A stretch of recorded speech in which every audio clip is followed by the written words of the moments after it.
Okay, when you go into the room, you obviously came across beer, right? In the fridge. What do you do with the beer?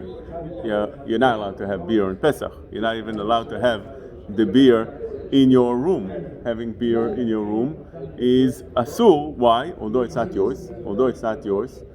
Even though you might say that you acquired the room, you're renting the room, maybe you claim that maybe it's your beer, because when you rent a room, you rent everything that's in there, which is true. Normally, if you came before Pesach, that would be your beer.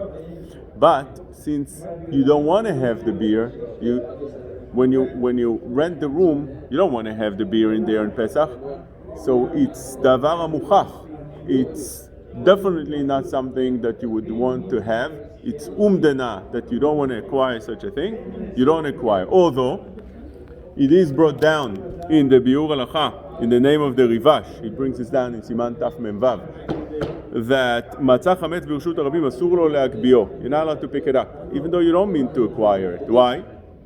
Because, as you learn in Bava Kama, that a person that's merim galal is koneh even without intention. So over here you see that you koneh, says the Rivash, if you pick up the chametz, even all you mean is to, let's say you walk down the street, you see a piece of bread, you don't want to have it there, automatically you pick it up to remove it, that you're not allowed to do. It could be that that would be a kinyan by itself. But that is true. No, not even in your reshut. In your reshut, you koneh midin chatzer. Everything that's in your place belongs to you. But even if you walk down the street, in a room for instance, that's what we're talking about. You walked into your room today, and if you open the fridge, you saw you have over there beer. What are you supposed to do with the beer? So, taking the beer, we said right now that not necessarily you acquire the beer. It doesn't belong to you, because you don't want to be koneh such a thing. And it's different than when you pick up something, because when you pick up something, the maaseh akba'ah is a maaseh kinyan. But something that belongs in your place, which is a kinyan chatzer, if you don't want to have it, or over here there's a umdena da muchach, that you don't want to have beer when you're renting such a room, because it's Pesach. So therefore, definitely, such a thing doesn't belong to you. But still, you're not allowed to have it in your room. You're not allowed to have in your possession chametz. You allowed to pick it up or no? That's the question. Are you allowed to pick it up and remove it, put it outside the room? There is a halacha that's brought down in Shulchan Aruch, in Siman Taf Memvav, that if gago, you have a roof, gago shel goy me'al gago shel Israel, and he has on his roof chametz, and the chametz, the wind blows the chametz and it falls into your roof. Now it's in your roof. How are you supposed to? You're not allowed to have it in your possession. How are you supposed to remove it from your place? Says the halacha, that's what you need to do. תף מ"ו, סעיף ג' גגו של אינו יהודי שהיה סמוך לגגו של ישראל ונתגלגל החמץ מגגו של אינו יהודי לגגו של ישראל, הרי זה תוכפו בקנה. You have to take a stick and push it out. Why not with your hands? Because you're not allowed to touch chametz, because you might come to eat it.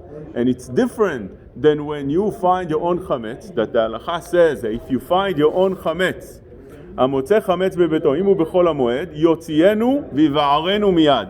If you find in your possession now chametz that belongs to you, what are you supposed to do? Take it and burn it. Today, the Orel Tzion says you can flush it down the toilet because it becomes right away disgusting and not edible in any way. Oh, so what's the difference? Why is it that you're allowed to burn it, and over here by the go you have to use a stick? Because when you take your chametz, all you mean is to destroy it, is to ruin it, is to get rid of it. And therefore, since that's all you do in hu mechazer alav lesorfo, that's the Gemara. The Gemara says, all you're doing right now, your intention is to get rid of it. Obviously, you're not going to come to eat it. But the goy chametz, you can't just take and burn because it doesn't belong to you. You just have to remove it from your possession. So you're not mechazer alav lesorfo. You don't want to destroy it. So therefore, the halacha says that you have to push it with a stick. Now, what about this beer that's in your fridge, lichora? That would be equivalent to what we're saying. It's not your chametz. You can't just take it with your hands and remove it. Or you could say a svara that there's a difference between chametz that's in front of you and easily. Always by chametz we're saying that easily you're going to come to eat it. Why? Lo badil minei kulei shata, which means since all year you easily can come to eat that chametz. Because you see a cracker, you put it in your mouth. You see a cookie, you put it in your mouth. You see a piece of bread, maybe a piece of bread you need to wash hands, but you put it in your mouth. Over here, when we see chametz, Chachamim made all kind of restrictions because lo badil mineh kule shata. You're going to come to put it in your mouth. So Chachamim said you have to remove it from your house. By the way, this is the reason that we do bdikat chametz. Why do we do bdikat chametz? The very first Mishnah in Psachim, Daf Bet Amud Aleph, or Yud Daled, you check your chametz. You do bdikat chametz. Why? Rashi says shema yavo leochlo. You might come to eat it. Says Tosfot right there. Tosfot asks, what do you mean you're going to come to eat it? Tosfot says that on Pesach, what do? You mevaer, again, Rashi says, not Shema Yavo Leochlo, Shema Yavor Alav Bal Yira'eh Uval Yimatzeh. That's Rashi, not Shema Yavo Leochlo. Says Tosfot, what do you mean Shema Yavor Alav Bal Yira'eh Bal Yimatzeh? You're not allowed to have in your possession chametz. That's true. But says Tosfot, that's not yours. Since you do bitul, once you do bitul, כל חמירה וחמירה, דאיקה ברשותי, דברתה או דלא ורתה, דחזיתה או דלא חזיתה לפתי ולעבר כאפרת דהרה. It's not yours. So how you be over on בעל יראה ובעל ימצא? So Tosfot argues on Rashi and he says, שמא יבוא לאוכלו. If you have chametz in your possession, says Tosfot, even though you did bitul, but you're going to come to eat it because lo badil mine kule shata. And that's how the Ran explains. The Ran says that there's two things over here. One thing is bitul and one is bdika. Mina Torah, all you need to do is one of the two. Either check the house and you chametz free, you're good. Or do bitul, even though you have in your house chametz, you chametz free, because it's not your chametz anymore. Says the Ran that Chachamim required you to have both because of that chashash that you're going to come to eat it. The Bartanura says a different perush. The Rabbi Ovadia mi Bartanura, on this Mishnah, he explains that the svara that we learn in the Gemara in Perek Merube, in Bava Kama, that מחשבה מבטלת מחשבה, ואין מחשבה מבטלת מעשה. מחשבה מבטלת דיבור, ומחשבה מבטלת מחשבה, ואין מחשבה מבטלת מעשה. Which means like this. If you did ביטול, you said, כל חמירה דאיקה ברשותי, דחזיתהו דלא חזיתהו, דברתהו דלא, that's דיבור. דיבור, what happens? It's not yours anymore. Now it's batel. But, says the Bartanura, maybe during Pesach you're going to see the chametz. You walk down in your house and you see the chametz, and for a second, split second, you regret. You want to have that chametz. You say, wow, such a nice piece of cake. Haram, I should have had it.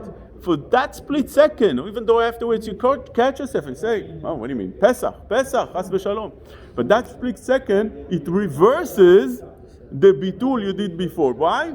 Because machshava mevatelet dibur, machshava mevatelet machshava, and therefore again you'll be violating bal yireh v'al yimatzeh. Another perush he says very nicely.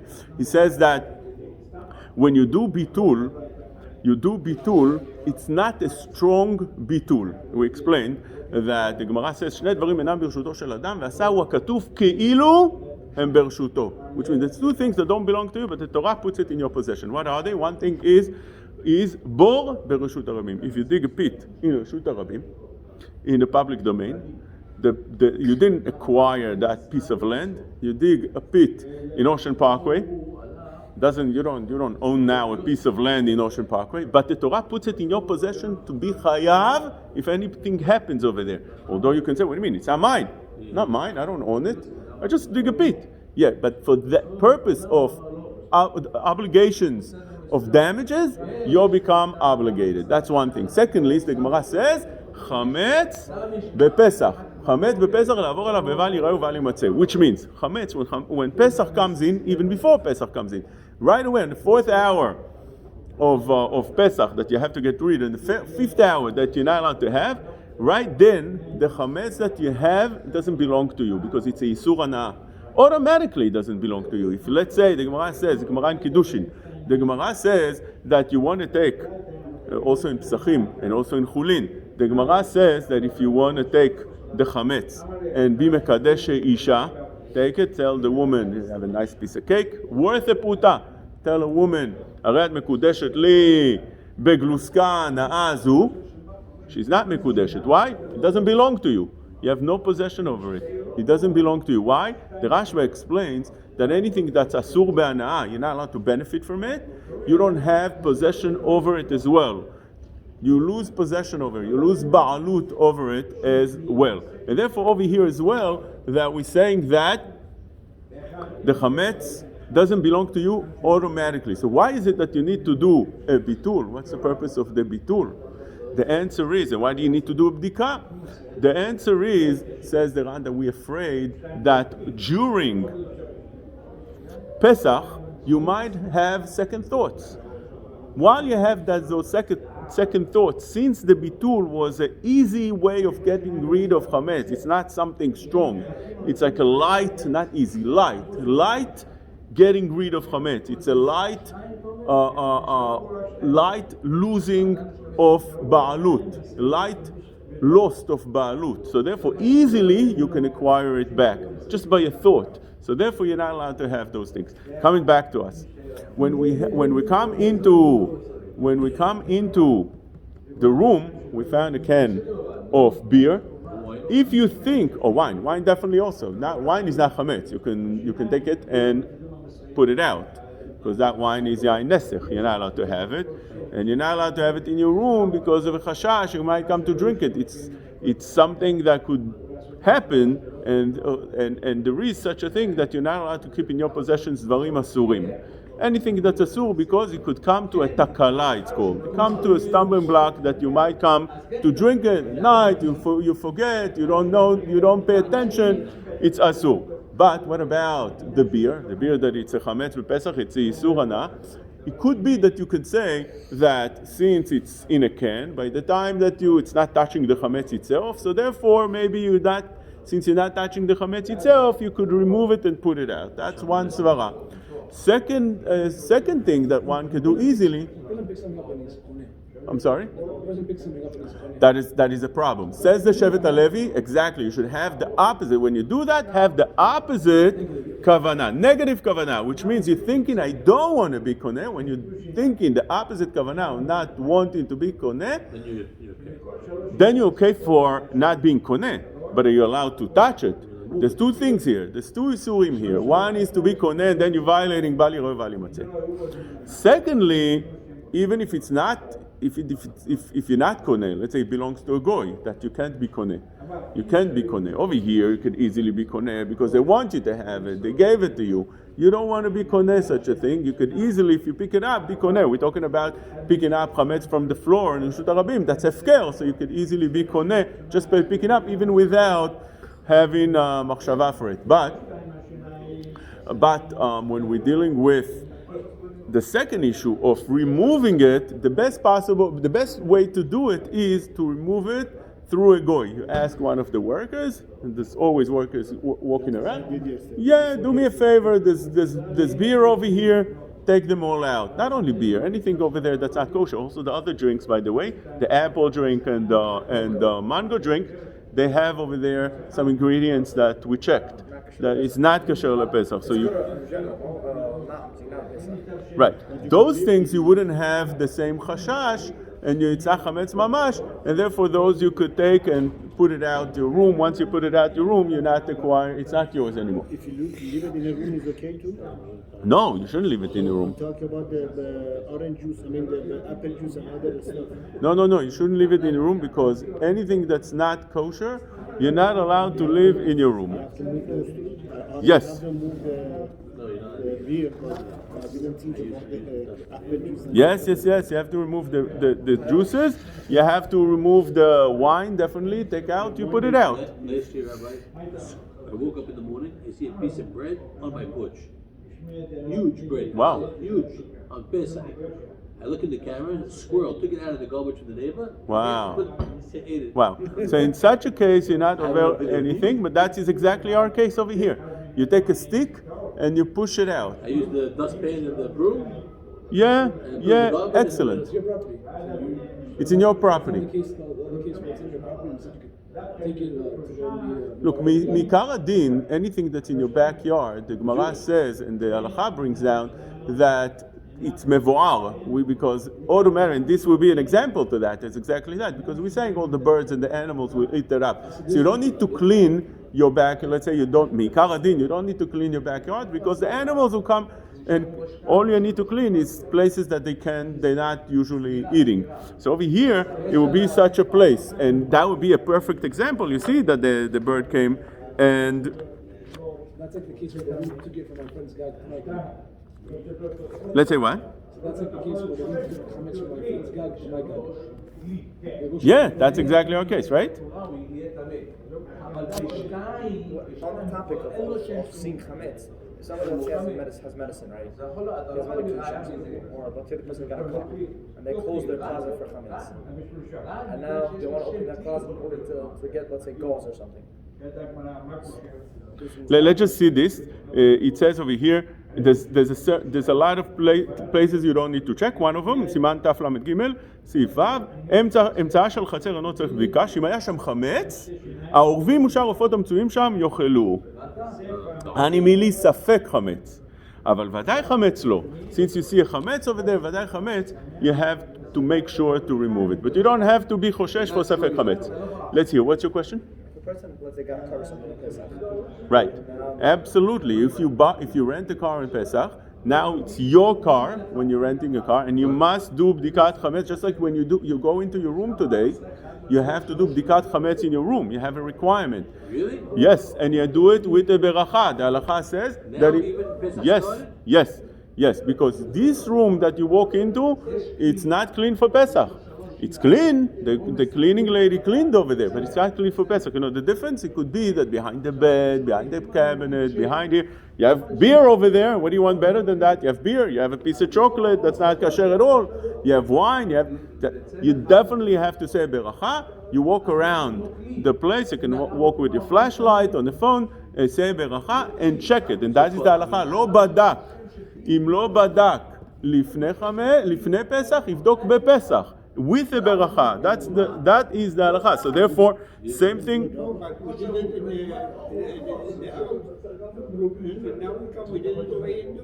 Yes, you can make more than one time. I didn't do it yesterday. Before yesterday, that they moved the beer. Now I have to go back and do it again.